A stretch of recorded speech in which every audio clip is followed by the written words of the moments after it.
perhaps a hybrid. Bouncing tentacular. I've finished the activities you assigned me, Professor Garlick. Wonderful! I hope you gained a greater appreciation for the flora in our lives. I am forever enraptured by it. Just yesterday, I spent hours pruning my self-fertilizing shrubs and flutterby bushes. Didn't realize how long I'd been at it until the sun began to set.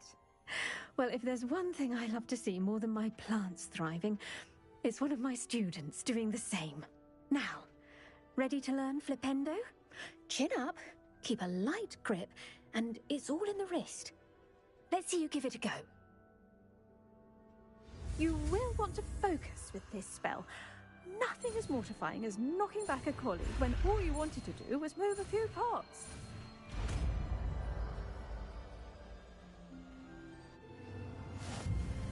Wonderfully done! If you'd like to practice a bit more, you're welcome to do so here in the greenhouse. Just mind the plants, please.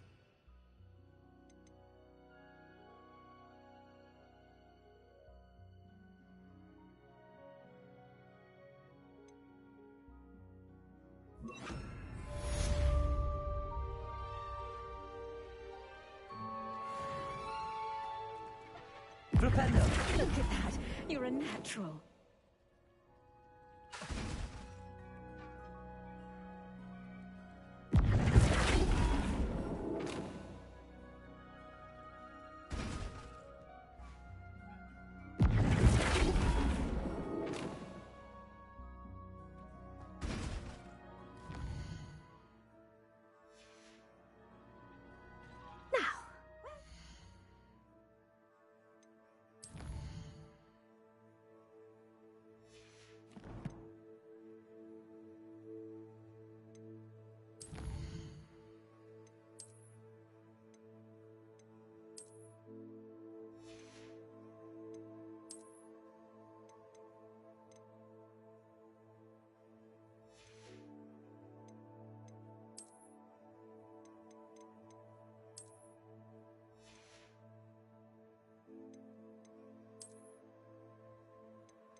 Yes, the greenhouse won't keep itself in order without a nudge from me. Professor, I was wondering where you're from. What's your background? Oh, how nice of you to ask. Well, let's see, I grew up in London, right on the Thames. That sounds lovely.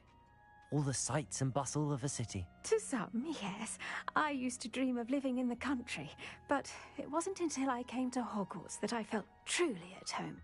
Mind you, it did take some time, and whilst it is my fervent hope that each student eventually feels as at home here as I do, it is not always the case. I suppose that makes sense. Well, we each bloom differently, don't we? Some of us, like Devil's Snare, thrive in the shadows, whilst others crave the attention of a bouncing bulb. And we each grow and thrive according to our own plan. Oh, I was terribly nervous when I arrived at the castle. You see, as a child, I knew nothing of witches or wizards. You can imagine how astonished I was to receive my letter from Hogwarts. I spent a good deal of time alone in either the greenhouse or the library my first days here. It does take a while to adjust to being here. Precisely, and I was remarkably fortunate. In fact, a seventh year took me under her wing during those first days. She remains one of my dearest friends. Was it Sirona Ryan? It was indeed. How on earth did you know that? Sirona has been a good friend to me as well. In fact, I retrieved a box of letters from Mrs. Sprottle for her. Oh, darling Mrs. Sprottle. She was always astonished I knew as much magic as I did, being Muggle-born. I dare say you'll find that the friends you make here at Hogwarts will last a lifetime. Now, I'd best get to my recent delivery from the Magic Neep. Mr. Teasdale promised me quite an assortment of seeds this week. Lovely to see you.